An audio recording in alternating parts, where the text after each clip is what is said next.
What's going on, traders? Andrew O'Connell here with Pristine Capital, coming at you with yet another market recap video. It is January 13th, 2022. Please go ahead, click that like button on this video, subscribe to my channel as well. And once again, appreciate everyone for watching these videos. All right, today we're going to talk about price action in the indices, and we're going to talk about some of the moves that I made today. Before we jump into that, quick disclaimer, nothing in this video should be construed as investment advice or recommendations. Please follow your own trading plan, your own risk parameters. Last but certainly not least, do not YOLO your entire account into any one of my trades, your trades, anyone's trades. Well, let's dive into the video. All right, S&P 500 finished the day down 1.38%. Nasdaq QQQ finished 2.5% down. IWM small caps ended up breaking at the very end of the session, down 0.92%. Dow Jones finished down 0.48%. And the ARC Innovation ETF finished down 5.42%. So huge down day for all of these indices. And what I think is so remarkable here is there's still more to sell in growth.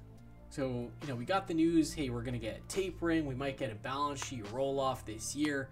And under that backdrop, it certainly makes sense that technology wouldn't do as well, because technology has been a big beneficiary of the easy money policy. It's been around really for the past 12 years and really accelerated in 2020. That being said, we've had some tech weakness, for the past couple months now. And it really is astounding that these fund managers, they're still offloading and they're still in this process of rotating. So for us, we just have to be respectful of that. It's not really up to us to figure out, when these fund managers are done, that sort of thing. And yeah, really just respect the risk with every trade. Volatility was up across the board here. You can see the VIX was up over 15%. And pretty much everything closed at the very low end of the day's trading range. Dow Jones had the best trading range. You can see it was only down very slightly, down 0.48%.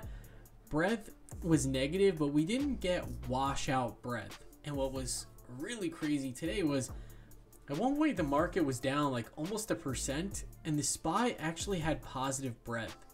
It seemed like towards the end of the day, things really slipped to the wayside. It's very tough to hold up, the indices and a bunch of these individual stocks when you have all the highest weighted names really crumbling. So yeah, we ended up closing with negative breadth, but that was one thing that stood out to me for today's session, that breadth in the small caps, the Dow, and the SPY was pretty strong despite this very weak headline action. Take a look at this. Oh my gosh, we had Tesla down 6.75% today. So huge give back of the gains from the last few sessions. Nvidia was down 5.09%. I actually took a short position in Nvidia today via put options. And look, all these FANG stocks, they really suffered. So, it's crazy. The FANG stocks had a really tough go over the past, couple weeks, really since the start of the year. And we finally started getting the bounce. And it was yes, we got the growth bounce, treasuries bounced. It was all well and good. And now it's just back to the lows for a lot of these. So that really, it just speaks to what kind of environment that we're in and what's working and what's not. And again, it's so easy to want to anticipate the next move. But it's really important, to make sure you're not anticipating and just be hey, okay, I'm not going to catch the bottom. Let me wait till it bottoms and then try to take a stab at it. I thought another crazy thing, there's so much to talk about today. Taiwan Semiconductor reported earnings. They had very positive numbers. And it was basically they beat on earnings a little bit and they raised their sales guidance. And this was a huge tell. In the morning in our pre-market webinar, I was oh yeah, the semis could be in play. Watch out for these names. This could be huge. And pretty much there was a lot of morning strength. So we'll pull up some of these charts in a minute. Yeah, there was so much morning strength. Applied Materials ripping. Nvidia, a nice little move. AMD was moving. And then when I noticed, in the first 30 minutes, it was wow, all these semis are giving it right back. So to me, the tell right there was, these institutions, they're unloading their semis stocks into the good news. So what that tells me is These institutions, they've been buying semis, buying semis, buying semis. And we all know the narrative they've been buying it on: semiconductor shortage, pandemic, lockdowns means less factory workers, means there's shortages of chips. Buy semis, buy semis, buy semis. We've been doing that over the past 2 years now. And what happens if we've seen the peak of the semis? Oh, shoot. Sorry for that. Whoa. Just knocked my phone over. All good. So what happens if, we've seen the height of the semi shortage? Then we have a little problem on our hands. Let me just grab this. Let me see. All right, we're good. Screen is intact. Let's go. But yeah, what happens if we've seen that peak? So let's take a look at some of these charts. All right, we'll take a look at a bunch of these. So we'll go to the ES in a minute. Let's take a look at Nvidia. This is the one that I shorted today. And Nvidia, posted this out for members earlier today, but look at what's going on here. To me, zoom out a little bit. So Nvidia, the stock's up 100% over the past year, right? The stock doubled.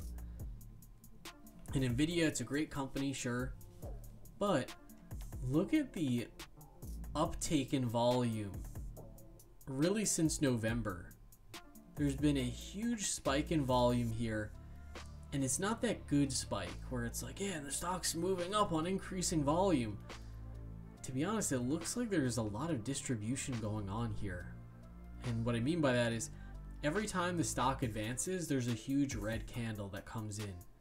And some of these red candles have bigger volume than some of the green candles.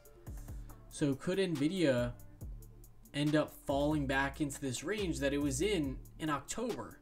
Just keep in mind, it's not like, oh my gosh, Nvidia is going to go to zero. But it's like maybe just that last final run, maybe that was more so like a blow off in the stock. And oh my gosh, this supports that too. Look at how much volume came in on this final, what in hindsight looks like it could be a blow off candle. Just huge volume. So yeah, Nvidia, now that I'm looking at it, we had good news from Taiwan Semi, could not even tag the 20-day moving average, and now we're below value. This is starting to look more like a downtrend. So what I'm saying is, could we end up hitting this Venom S1 pivot? 231.94, certainly possible. So yeah, I'm short Nvidia. I feel pretty comfortable with that given this technical setup and this failure to recapture this value area low. But take a look at Taiwan Semi as well. So this is the one that reported earnings. I actually tried to establish a position in this name today, and basically I was like, hey, I'm gonna put this on in multiple executions, let's see what happens. And I thought this one might just like gap and go. So that's why I was like, I'll put on a piece of it today. And I stopped out of it pretty quickly because, while this candle is not the worst in the world, when I enter a stock off of strong earnings, I want it to finish at the top end of the range. That really tells me, okay, institutions were buying this thing.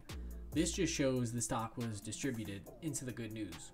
So jury remains out on Taiwan Semi and Applied Materials as well. This one just had a big failure today. So yeah, we had the upside, and then sellers came in and just pushed this one down on high volume. And then of course Tesla, I had some common stock in Tesla, and I stopped out of it pretty quickly today as well when I just saw a little bit of weakness. That's the best thing when you're using your risk management. You never have to worry about taking a big loss, and that's really just going to keep you in the game and allow you to have some longevity in this.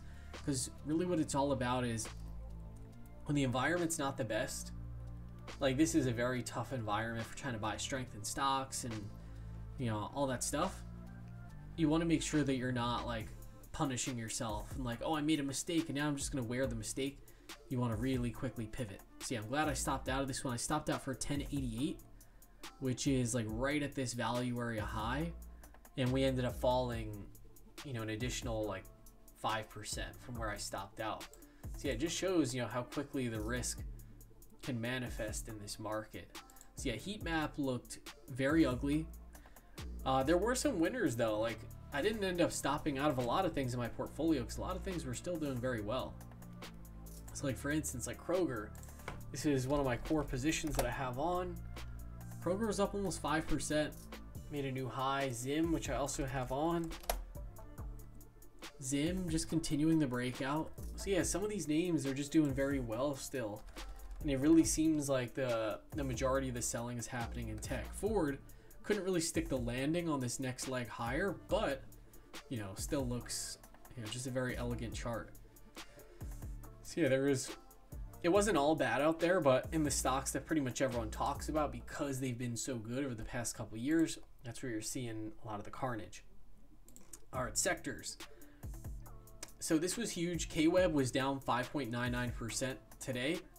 And I took off my 10-cent music yesterday, took a target on that one, just completely said, hey, we've had a nice run in these Chinese stocks. I'm going to pull them off. Hopefully I'll get another buying opportunity. Also took a target on my Alibaba yesterday. And so I'm actually kind of like stoked that we got this pullback in KWeb. One thing I made sure not to do, and this is going to be like one of my mantras for 2022, is unless I'm selling a put option, because puts, you want to be selling them when the implied vol is really high. The implied vol is usually very high when the stock is going down. If I'm trading anything common stock or buying calls, I do not want to be buying the dip. I want to be buying the strength after the dip. So I made sure I wasn't just like, let me buy into the negative 6% day. You know, I'm just going to watch this and see if we get some strength coming up. So yeah, KWeb was down big. The social media ETF was down 4%. The ARK Innovation ETF was down 5.42, just absolute sparkage. And yeah, let's see what was positive. Global autos were positive. Regional banks, utilities. So yeah, not all that much green. Style factors, high div, low vol was up a little bit. Down big was international momentum. That makes sense with KWeb. Momentum was down 2.79% and growth down almost 2.5%. All right, let's take a look at our indices and just see where we're at. So the S&P 500, this was just, so now my trend model flipped to -3. And, you know, I'm doing my trading, my journaling every single day using TraderSync. And it has really been helpful. Yesterday, if you watched our video, it's basically like, hey, you know, my trend model is like flipping, you know, we're in this choppy market, it's flipping all over the place, and trying to like move with it intraday is getting me chopped up a little bit, or was the yesterday. And so today my thing was like, one, I had like a doctor's appointment intraday, a couple other things I had to jump off the desk for. But my goal for today was, hey, this market is probably going to look like it's going to go up at some point. It's going to look like it's going to go down as well. Let me wait until the close to really make some adjustments in my portfolio. I want to get that river card. So this is another theme for me for 2022. Wait for the river card. Don't like buy in anticipation of the river card. Wait for it. Because what you're going to find is, you know, it's all about what happens after you enter your trade up until when you close your trade. It doesn't really matter what happens before or what happens after. It's okay to miss the first part of the move and then just get a really high probability on catching the meat of it rather than trying to anticipate the beginning of a move. So yeah, the S&P 500 broke down today. Look at this. This is a very high probability setup. The breakout from the monthly value area, it almost always works for a long entry. So the fact that it didn't today, that really says a lot to me too. Wow, we had a complete failure to break out of value, a complete failure to stay above these key moving averages.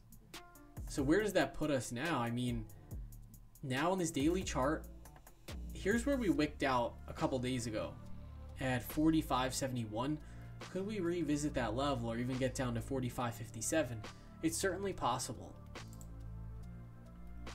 And then on this hourly chart, take a look at this. We actually failed below this weekly value area. So we jumped back into value, then we ended up failing and we're moving to the downside here.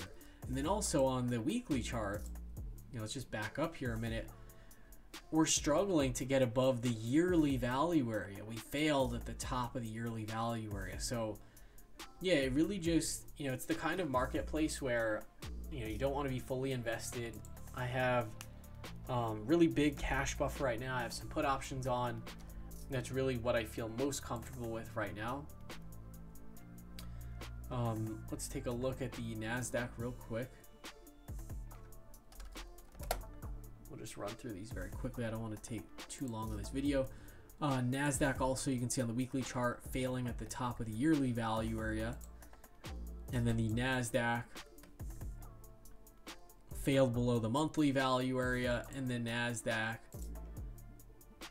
just failed below the weekly value area as well. So yeah, full time frame continuity to the downside. So if you're a trend trader, it doesn't really make sense to be, aggressively positioned to the long side. If you have a different style, you might be doing things completely different. As a trend trader, I want to make sure that I'm aligned with the price action. Russell 2000 is up 0.05% this little after hours period, but yeah, the Russell 2000 looks pretty weak as well. We're on the verge of breaking down below this monthly value area, and the Russell 2000, let's just zoom out.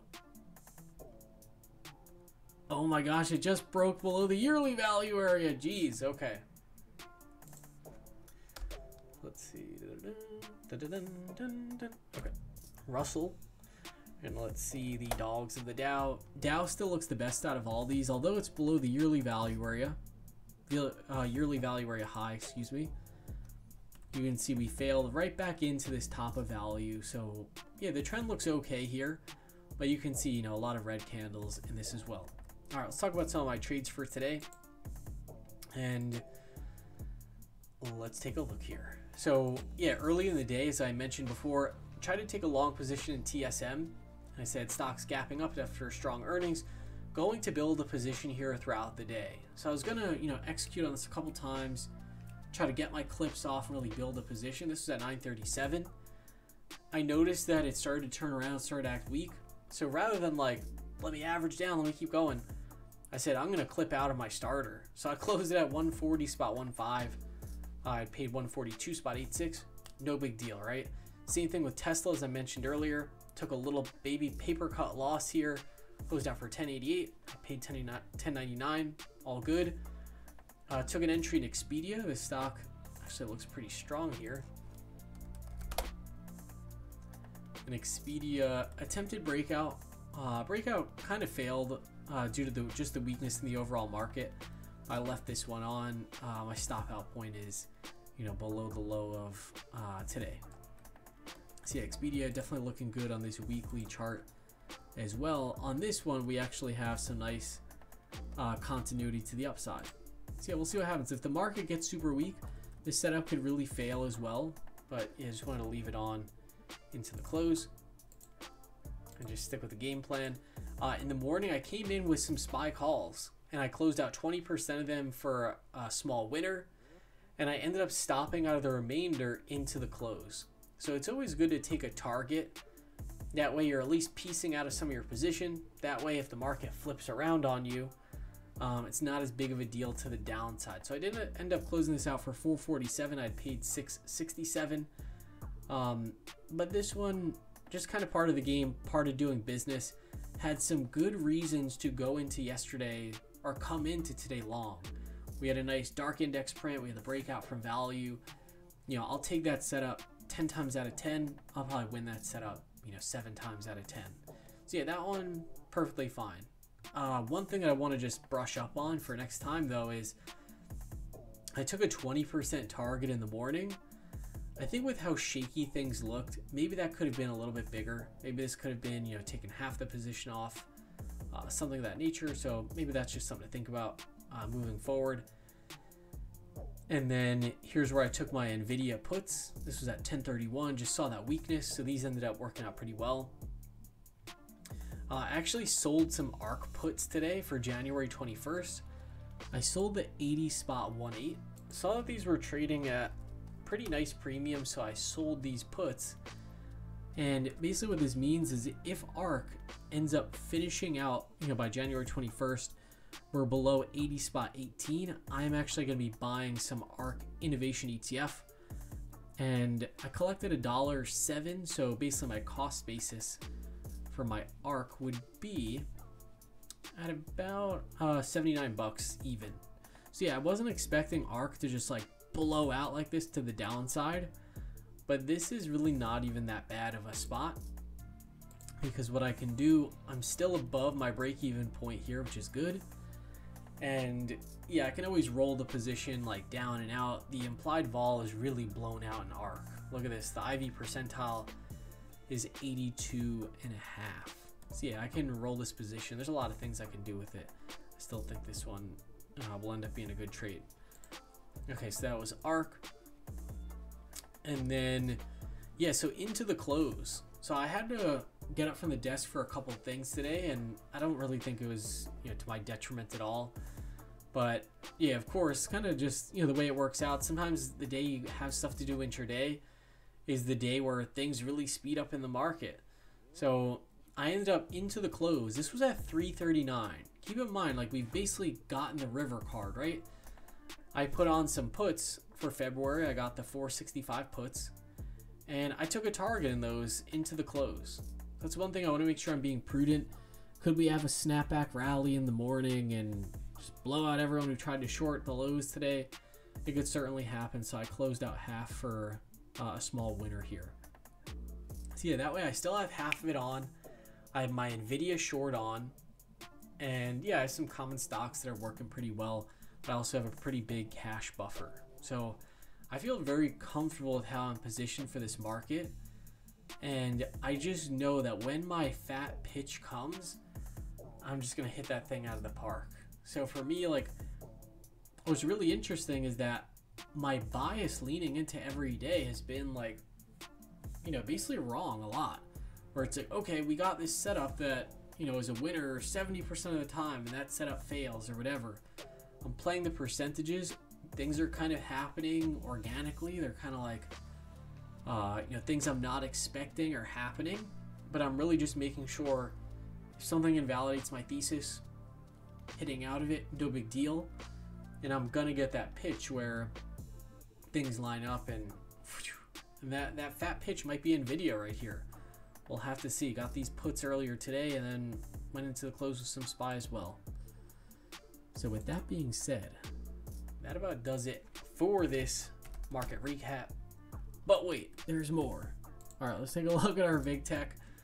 We have our VIG Tech options order flow. And I'll just go through this real quick. I'll show you the tradescape so we can see what was going on today.